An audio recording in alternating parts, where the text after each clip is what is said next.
right. Thank you so much. Okay, so Age of Chaucer. So those who are preparing for UGC NET, they are already familiar more or less with this Age of Chaucer, especially the literature of this age. Let us talk about the history and everything in detail. So in the last class, I have talked about a very important concept of feudalism. Okay, feudalism, where I said that feudalism is actually a kind of comprehensive hierarchical system. See, this is the picture of feudalism. Okay, comprehensive hierarchical system of social, political, and economic relationship. I have told you that each of them are associated with each other because someone is getting benefit from the other. All these class are someone is getting benefit from other, or someone is serving another class. This is how they are associated. And this rise of feudalism is what Chaucer will be criticizing in his Canterbury Tales, isn't it? So under feudalism, power extends from the top to down. Okay, power extends. See, it's extending now the triangle. See it extending. So power extends from top to down because at the top we have only the king, but by the time we arrive at the bottom, we have so many of class. Okay, farmers are there, peasants are there, rent payers are there. Okay, so different classes are there, different people working as a part of different profession. So this is happening. When you get down in this order, the power extends. Okay. Now, I have also talked about this 100-Year Wars. Okay, which was fought between England and France for this French throne. Okay, to get hold of the power of French crown. Now let us come to the age of Chaucer.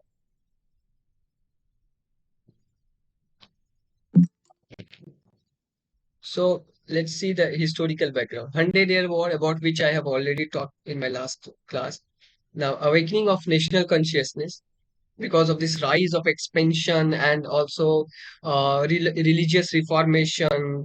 Okay, finding the new trade routes. All of these helped in the awakening of national consciousness. Okay, a kind of you can say Rashtra Bhakti kind of that we see nowadays in our country. So that was happening at that time. That was the time, 14th century and 15th century, when you will trace the awakening of national consciousness among the people.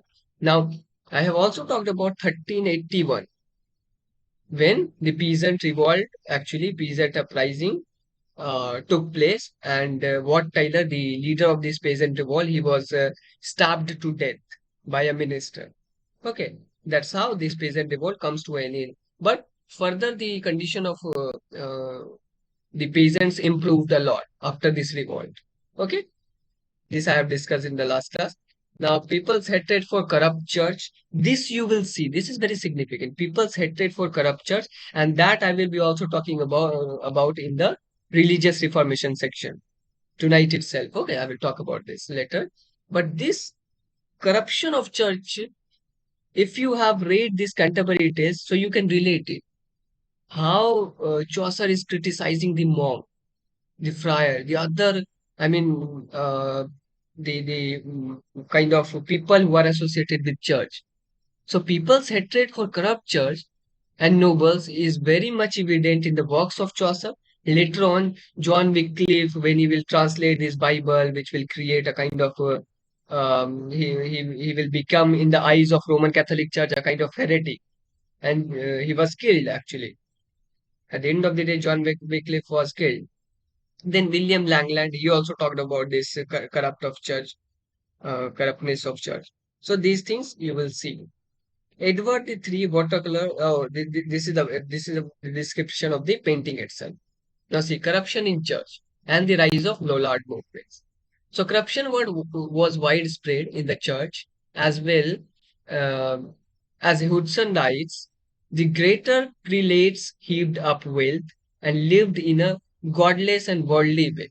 Okay, so everyone was trying to just heap up the wealth, and this is what you will see in Canterbury Tales when the pardoner is actually selling the, I mean, pardon for the sin. isn't it? He's selling this. You can just remove all your sins, but you have to pay some amount to the church. This is what he's doing, heaping up the wealth. This is what is happening in the church at that time, about which Chaucer has talked in his Canterbury Tales. So, the greater prelates heaped up the wealth and lived in a godless and worldly way. Okay, they are not living a spiritual life; they are living worldly life, full of materialistic life. No more spiritual life. The rank and file of the clergy were ignorant and careless. The mendicant friars were notorious for their greed and profligacy. Okay, this is what Hudson is writing in his History of Literature book. Now, John Wycliffe, the morning star of Reformation. This question has been asked in UGC NET, that who is the morning star of Reformation. So it is John Wycliffe, because for the first time, he actually translated his Bible into English. He questioned this language, Latin language, that why Bible should be read only in Latin? Why not in English? Because Latin is not understood by all the people, especially the lower class people in England. So without understanding a particular, scripture, how we can trust that what is written there? Someone is preaching us, say archbishop or priest, they are preaching us. But why don't we ourselves read that particular book? Why we will listen it from other? Is something written there which they are trying to hide from us? Something like that. That's why John Wycliffe came up with this idea of translating the Bible. So the morning star of Reformation and poet like Langland and Gower, Langland, Gower, all of them were contemporaries of Chaucer, freely condemned the growing corruption in the church and through their teaching sought to revive the real Christianity. Thus, the ideas of the Reformation were already becoming a force in the age of Chaucer. So, this about this idea of Reformation, I will talk. Okay.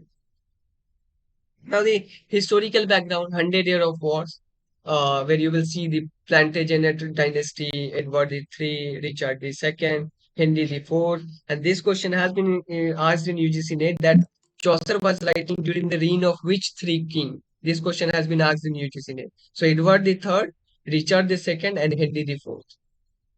Chaucer was, writing and doing his job at during the reign of all these three kings. Okay, kings used to change, but Chaucer was there in all the during the reign of all these three kings. So do remember it. Now the Black Death, about which I have talked in the last class, and Black Death has a very important role to play in the peasants' revolt. I have told you that because of the Black Death, there was this shortage in labor. Okay, so now the farmer and landowners, they need the peasants and the farmers, but they are not able to find the laborers because of this Black Death. The London, especially London and other parts where this Black Death was very much prevalent. So those areas become depopulated. Okay, people were running away from those places. That's why almost one third of the people has been killed, another ran away, flee from this plague. And because of this shortage of labor, now and they have came up with new acts and laws which were further suppressing the peasants and the labor class.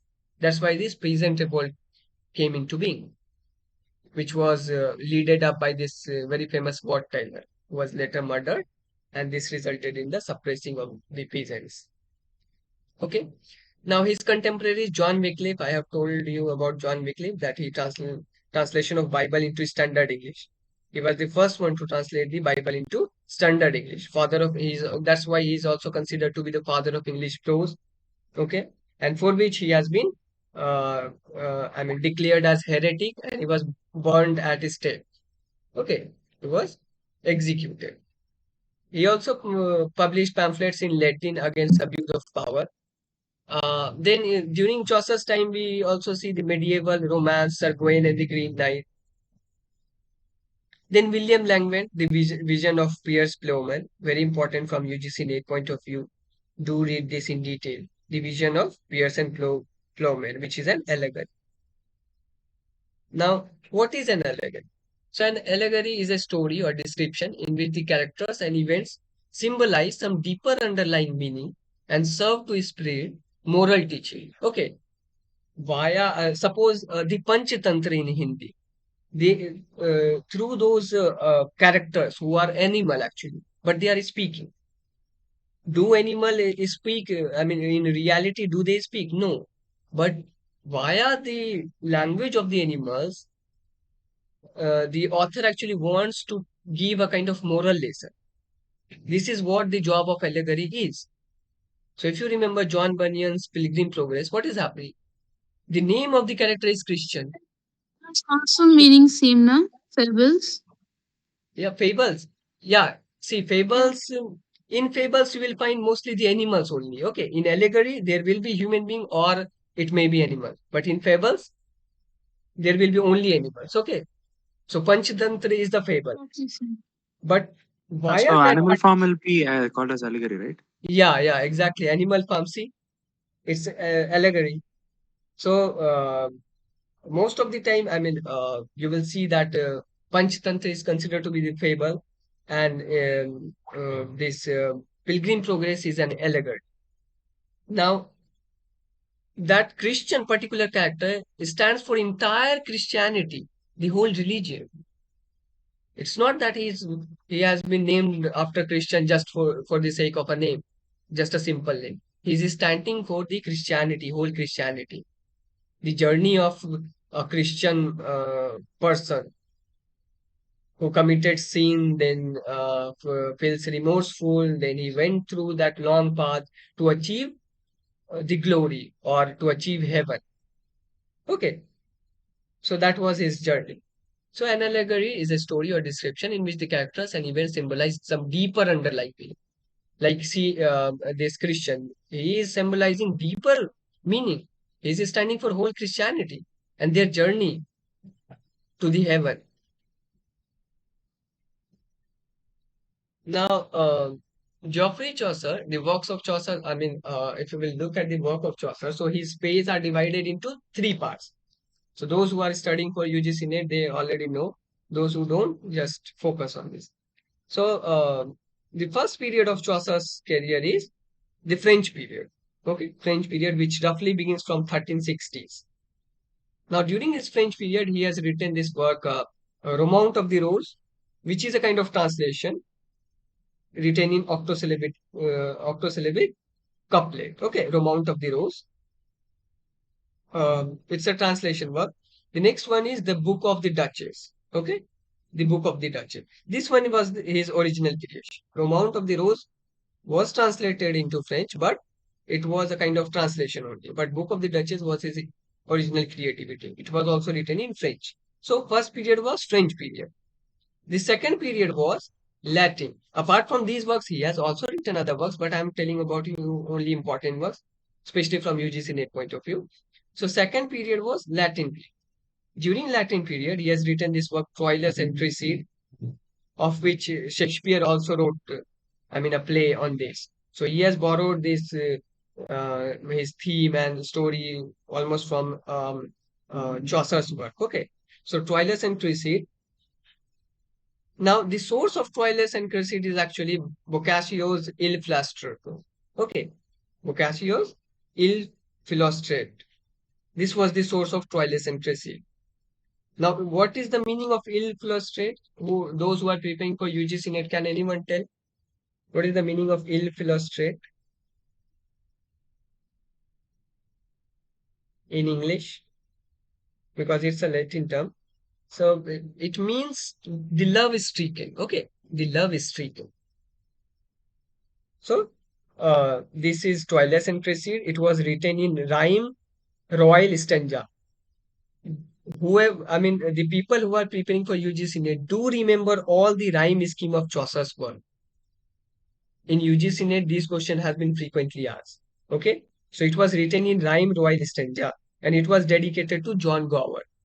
This work was dedicated to John Gower, and it was written in rhyme, royal stanza.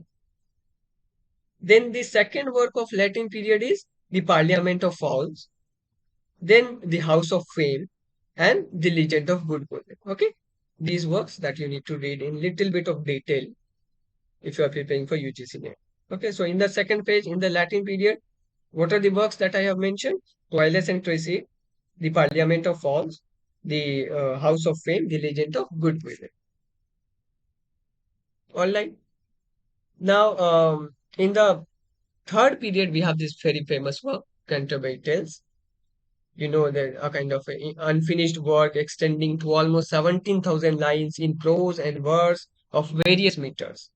Okay, that this makes Chaucer a kind of father of English poetry. These particular works gave him such a name, made him so much famous only because of this work. So you see, the general prologue is almost in the syllabus of all the universities across in India. Some of the tales or the general prologue.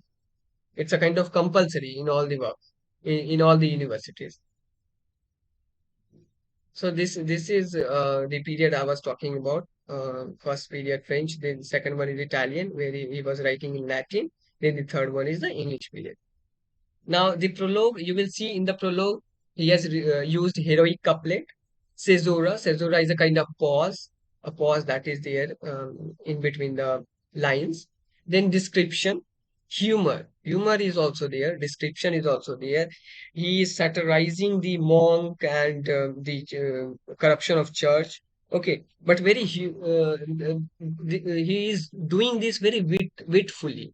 Okay, he's using all his humor to do so that it will not be a kind of direct kind of comment, because at that time there was this king and aristocrat class, so he will get himself executed if he will directly comment on someone.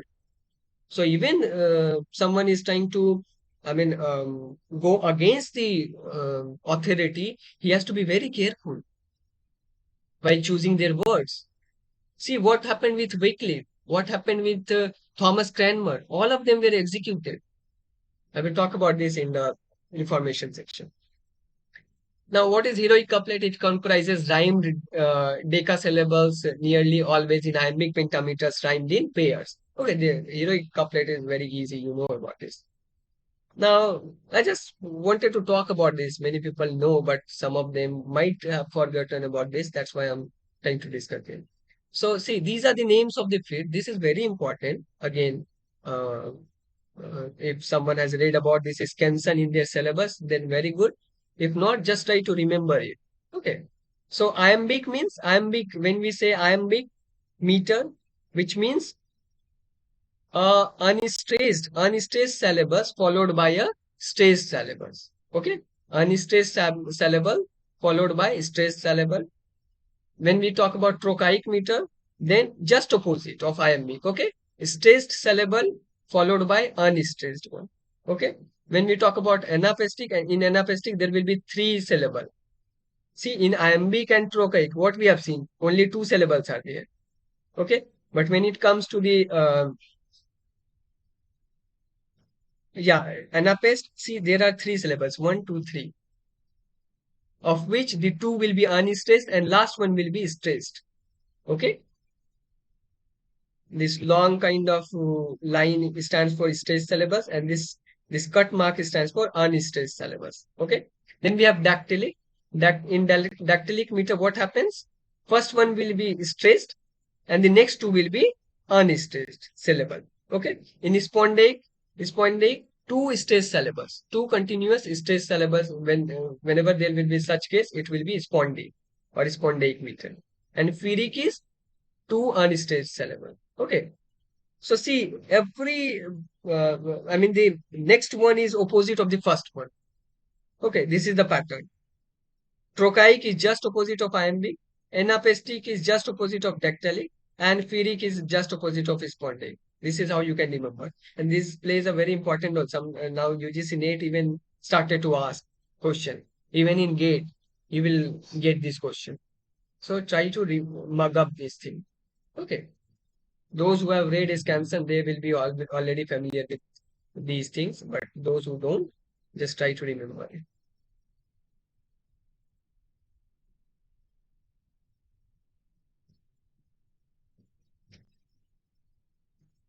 Now see, I was talking about this, na, 1 foot and see, two syllables are there, 2 foot is there. Then there are again 2 foot, then 3 foot. Okay. So see, when there will be 1 foot, it will be called monometer. When 2 feet, diameter, 3 feet, trimeter, 4 feet, tetrameter, 5 feet, pentameter. See, iambic pentameter. It is coming from this 5 feet along with the iambic meter. When there will be iambic meter and there will be 5 feet, then it is called iambic pentameter. Okay. Otherwise, if there is tetrameter, 4 feet, and there is iambic, then it will be called iambic tetrameter. Okay. So it depends upon the feet. It doesn't always depend upon the meter itself. It depends upon the feet also. Okay. When there will be 6 feet, it will become hexameter. When there will be 7 feet, heptameter, 8 feet, octameter. Now, in Canterbury Tales, most of the lines are written in iambic pentameter. Okay, with a little bit of deviation from it.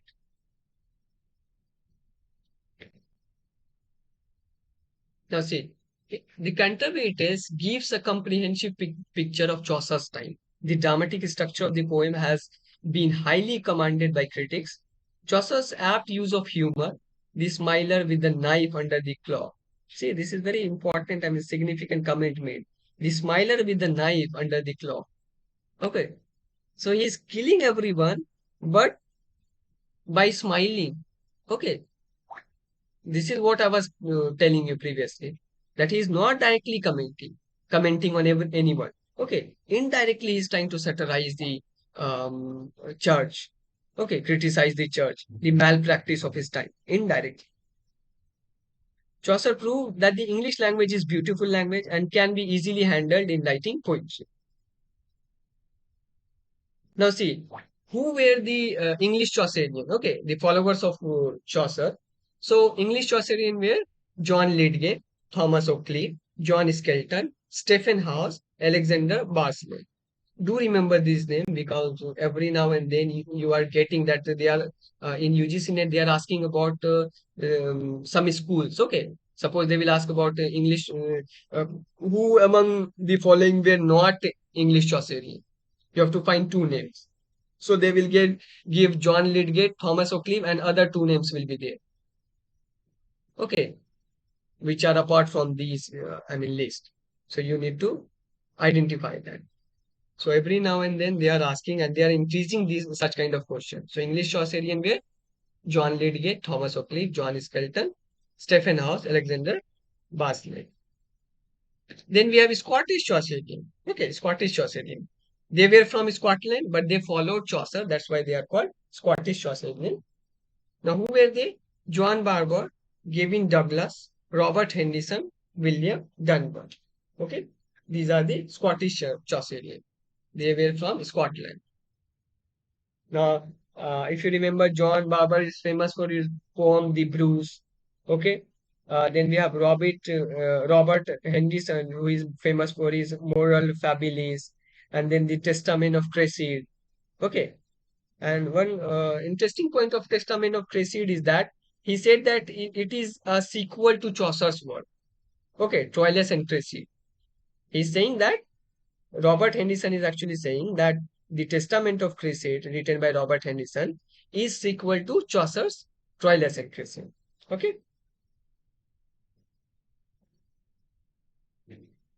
And yeah, William Dunbar, he is very famous for Golden Targe. Now, why Golden Targe is famous? Because he looked at three authors in this particular work, Golden Targe. He looked at three authors. Who were they? Chaucer, Gower, and Lydgate.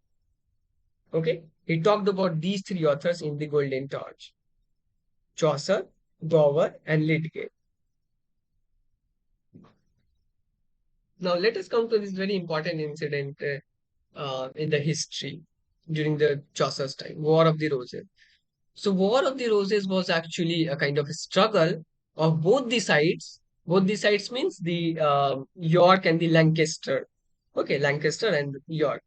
So, it was a struggle of both the sides to claim the throne between the descendant of Edward III and Henry IV.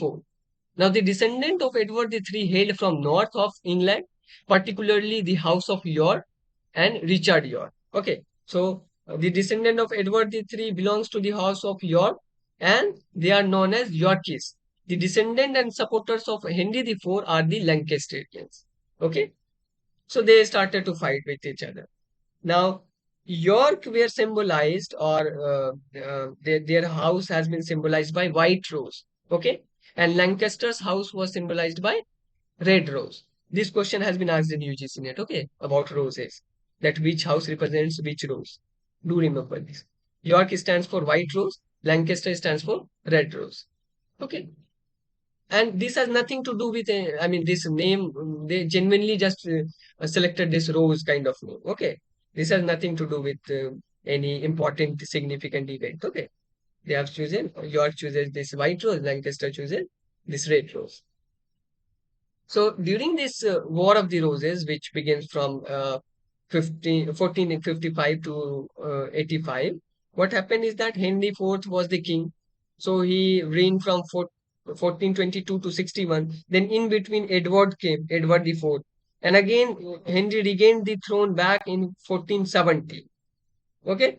But just after 1 year, he was defeated and he died. Then Edward came to the throne from 1461 to 1483. Then Edward the Fifth came to the throne in 1483, but he was unsuccessful. He was defeated in a battle, and then Richard III came in 1483. So you can see during 1483, two, three kings changed. Okay, and then in 1485, finally, this War of Roses ended. So Richard III is the last king of the Plantagenet family who rules over the England for more than 300 years. Richard's defeat at Bosworth Field by Henry Tudor. So see, the end of Plantagenet dynasty and the beginning of Henry the Tudor. Okay, the Tudor dynasty. This battle of Bosworth Field, in which Henry defeated this Richard III, this marks the beginning of Tudor dynasty and end of the Plantagenet dynasty. Okay, it also marks the end of the War of the Roses. So these are some historical facts which are important.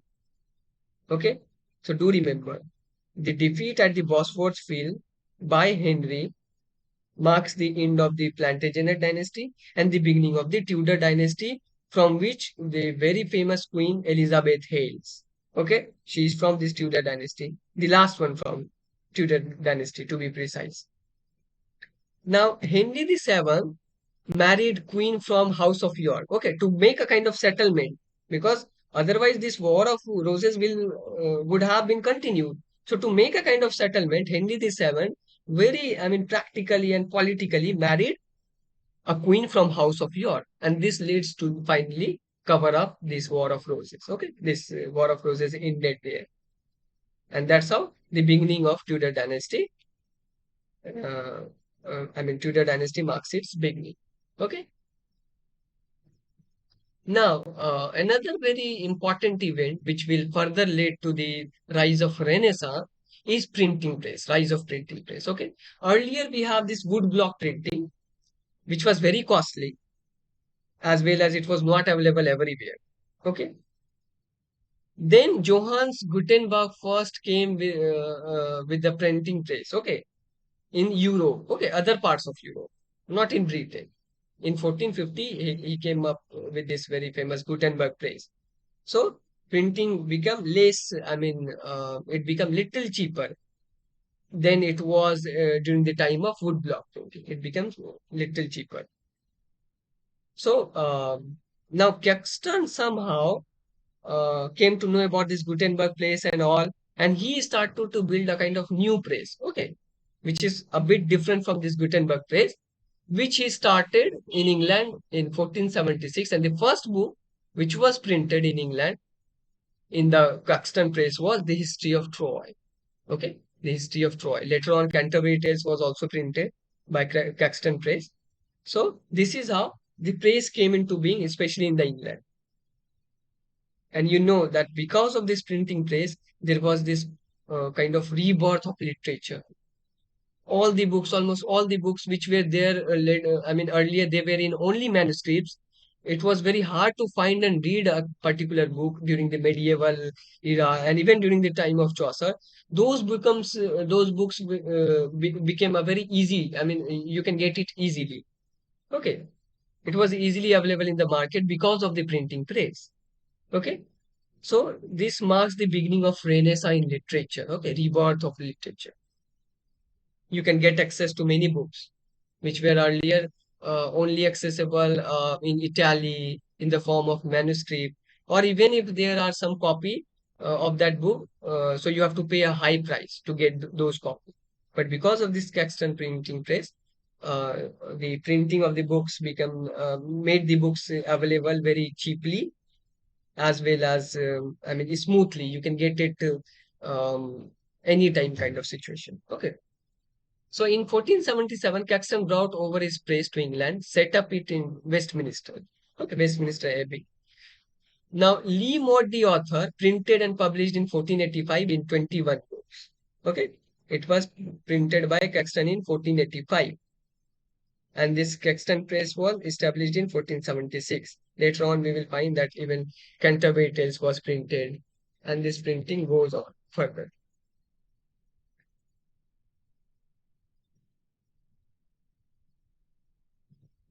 So, after this was a kind of revival, especially in the field of literature, this coming of printing press. Now, let us come to the very important point, that is religious reformation. As I've told you in the first lecture itself, that rise of Christianity, especially in Britain, is associated with the Romans, okay, Roman Catholics. They started to preach the idea of Christianity among the pagans or the mercenaries, missionaries who were there in the England, in the Britain, okay, the Angel section and Jews. So, who for the first time came in England to preach this doctrine of Christianity? I have told you, Saint Augustine. Okay, Saint Augustine came to England. He was sent by Pope Gregory. Okay, so Saint Augustine started the rise of Christianity in um, Britain. But even before that, uh, during the before Christ kind of situation, or I mean, yeah, after the Christ, after the death of Christ, there were apostles. What are the work of apostle? They are a kind of disciple of Christ. Okay, who will go here and there to spread Christianity. Okay, they will go and preach you about Christian religion so that you will convert into that religion. So this whole idea of Christianity, the preaching of Christianity and conversion started with, first of all, started with apostles. Okay. Now, initially there were 12 apostles over which there are movies also. 12 apostles, they were the, I mean, most reliable and loyal disciple of Christ. Then there were further 72 apostles. That makes 84 apostles. They started to spread gospels. Okay, gospels mean good news, which is spreaded by apostles. Okay, about Christianity, so that people will come to know about Christian religion and they will convert themselves. They started the Catholic Church at various towns. These churches were very rigid. Okay, there will be hierarchical I mean, structure. Pope will be there, clergy will be there, archbishop will be there. So these churches were very rigid. Okay. Now, after the departure of apostles, these church became corrupt over time. This was bound to happen because with the power comes a kind of greed, and this is what happened in Roman Catholic churches. Initially, when there were less church, they started to preach the doctrine of Christianity via apostles. But once they become powerful, they know that they have church everywhere in Britain, in Rome, in Italy. Started to become corrupt. Okay, they have lots of money. They started to sell the pardon, and this is what Geoffrey Chaucer also mentioned in his Canterbury Tales. Now, this corruption in church actually marks the beginning of religious reformation, because whenever you will see atrocity, whenever you will see suppression, whenever you will see oppression, someone will come. Okay, someone will stand against it. And for the first time, it was Martin Luther in Germany who started this Protestant Reformation. Okay, he started this Protestant Reformation, Martin Luther, in 1517 by putting 95 theses on the door of a church. Okay, Roman Catholic Church. He said that I won't be following any longer this Roman Catholic Church. It has become so corrupt. I am coming up with a new church that is Protestant. Okay, he came up with this idea of Protestantism. And in those 95 theses, it was written that what are the corruptness or the corruption that are there in the church. Okay, he listed all of them. So this was the beginning of religious reformation. Okay. Later on, the same Protestantism was followed by John Calvin in Geneva in Switzerland. He came up with this idea of Calvinism, and Calvinism is nothing but a kind of extension of Protestantism. Okay. John Calvin said that, okay, even I won't believe in Roman Catholic Church any longer. It has become corrupt. I'm coming with my new kind of religion that will be a kind of branch which is coming up from Christianism, but it will be called as Calvinism instead of Roman Catholic. Okay, so John Calvin came up with this idea of Calvinism, which flourished in Geneva in Switzerland. Protestantism flourished in Germany and other parts of Europe. In Scotland, the same form of Protestantism is called Presbyterian. Okay, Presbyterian. And in England, this is known to be Anglicanism and Puritanism. Okay, the same Reformation, religious Reformation, in England is known as Anglicanism and Puritanism. Okay, so have you understood? This religious reformation begins with Martin Luther in the form of Protestantism. Then other nations started to copy those religious reformation, but the thing is that they have just changed the name. So the another form of Protestantism become Calvinism. Another form of Protestantism becomes Presbyterian. Another form of Protestantism or religious reformation become Anglicanism or Puritanism. Okay. Now, during this religious reformation, when Martin Luther came up with this idea of Protestantism. So what happened is that there was this 30-year war between 1680 to 1648. Okay, 1618 to 1648, 30 years war between Protestant and Catholic. And can anyone tell me that this particular 30-year war was a base for a play written by a very famous author, very famous playwright? Can you name the play or the name of the playwright? This 30-year war between Protestant and Catholic happening between this 1618 to 1648 was the base of that play. Very famous play. Yes, it was Mother Courage. Mother Courage, written by, who was the author of Mother Courage and Her Children?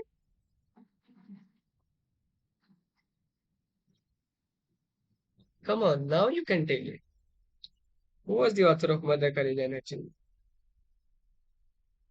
Very famous. I mean, he was also if I'm not wrong, the father of epic theatre.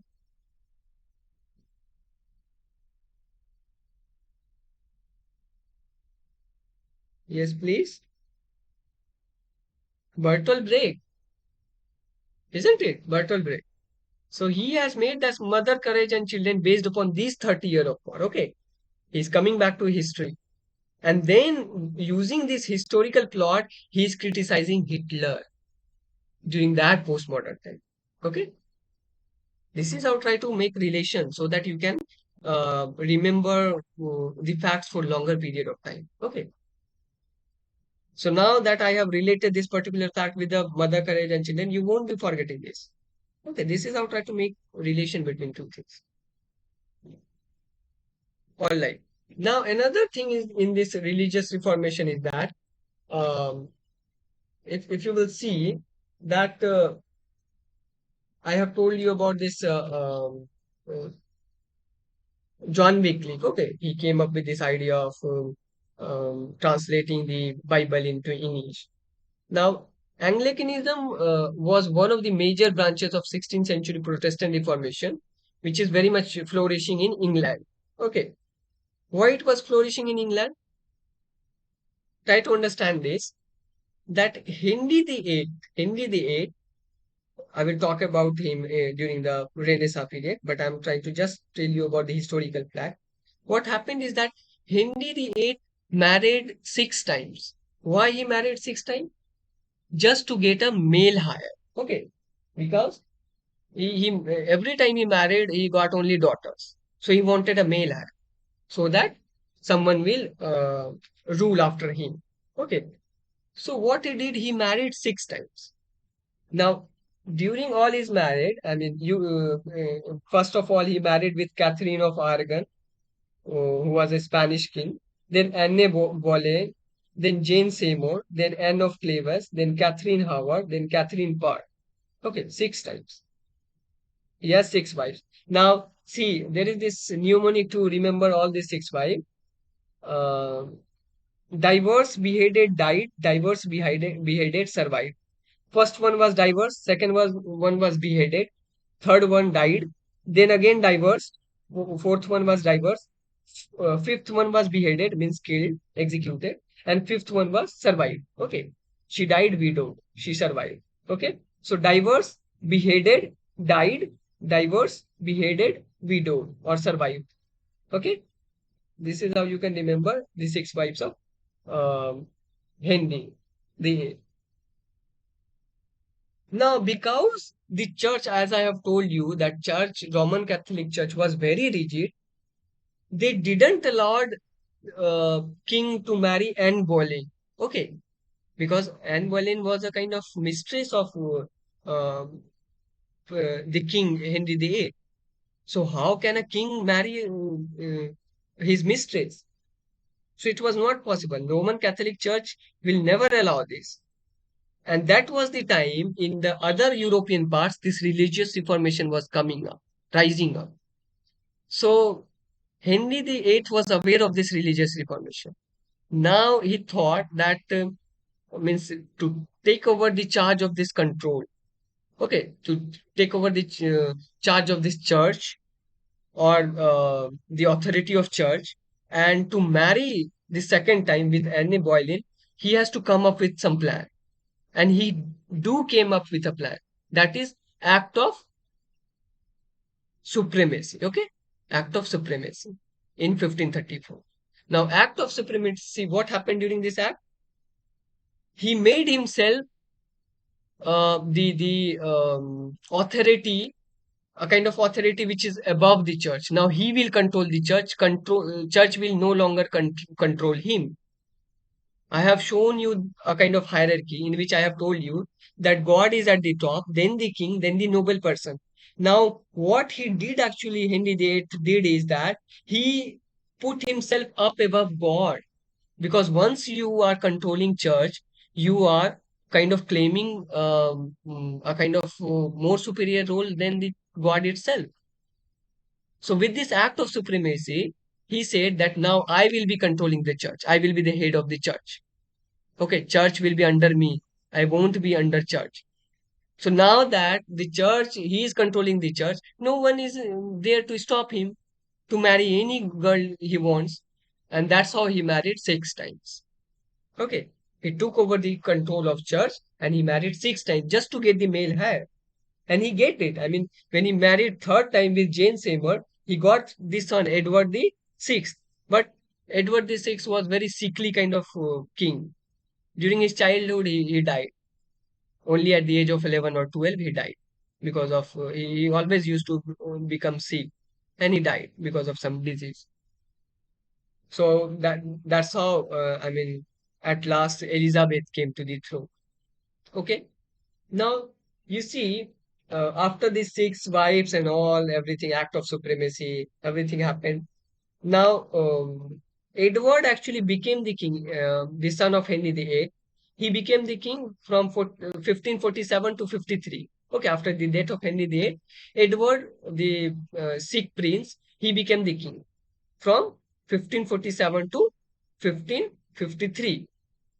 But the thing is that he was a sickly king. He was not able to rule properly England, and I mean uh, he dominated. He carried forward the legacy of his father because his father came up with this religious reformation. Na? I told you that he put himself up above the church.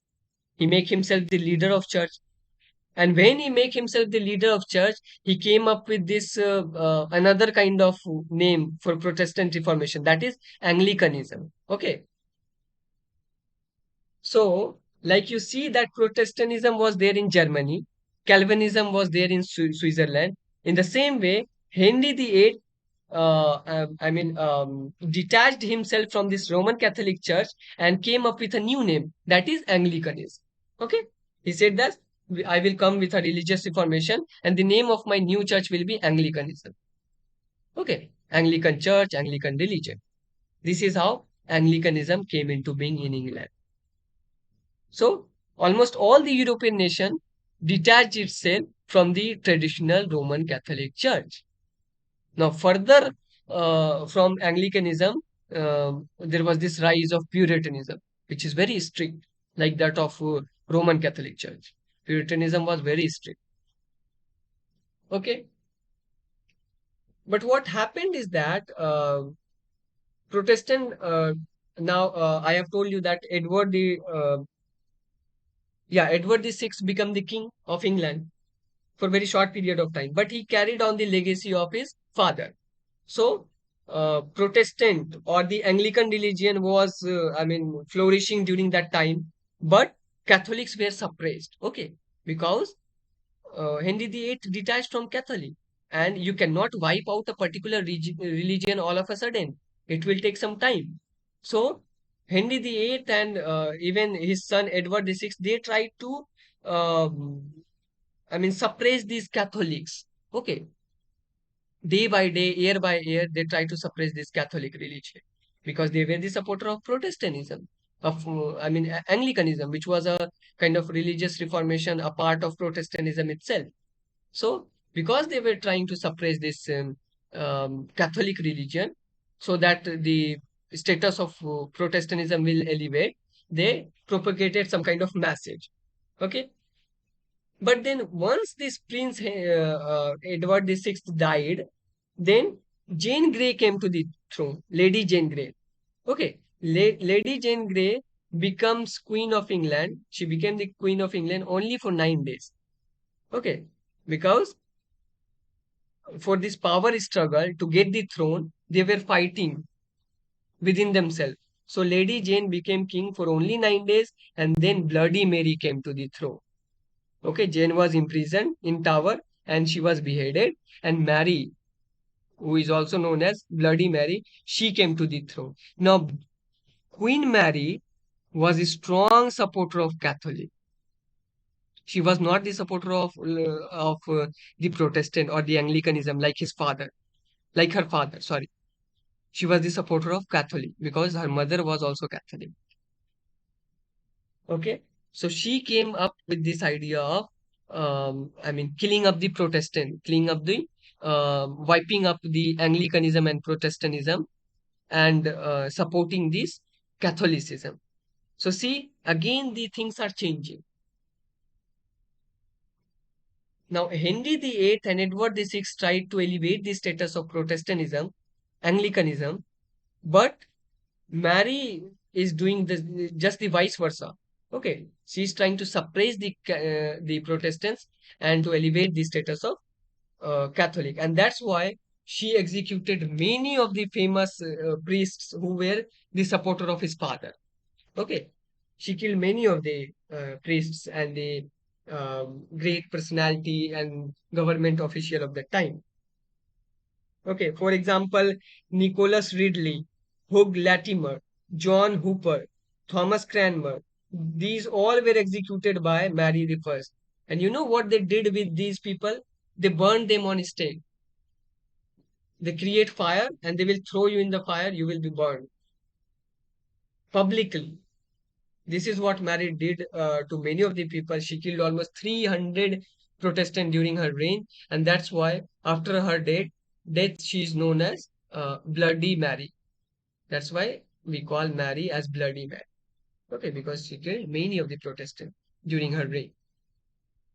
Finally, after Bloody Mary, Elizabeth first, the glorious queen, came to the throne in 1558, and she reigned until 1603, and she was the last, ruler from this Tudor dynasty.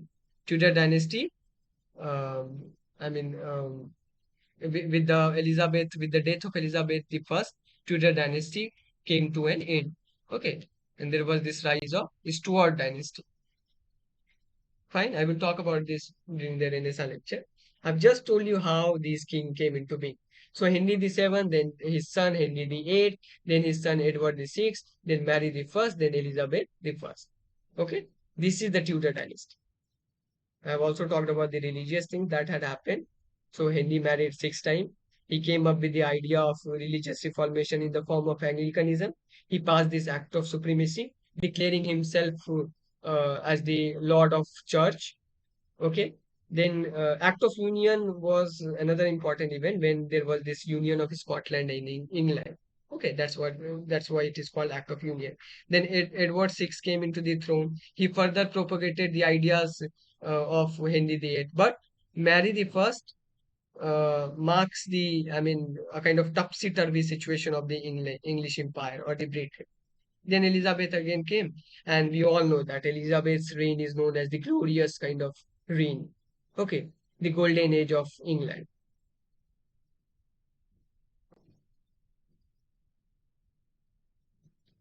So, have you understood? If you have any problem, you can ask.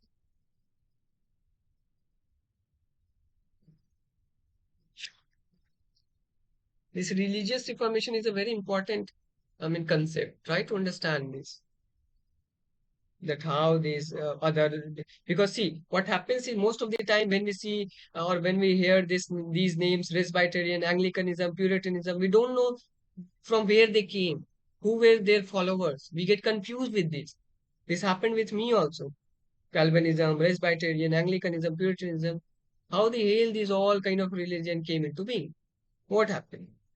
So that's why I've differentiated all these names so that you can remember it, that which religion, which form of Protestantism were prevalent in which part of the European nations.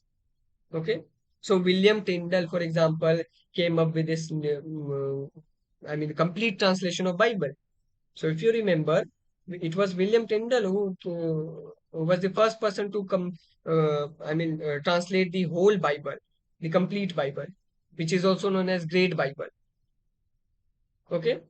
So now he has completed this work. Okay, William Tyndale has translated the book, the Bible, but then he went into exile in Germany because of the, that threat that he was getting from the English monarch.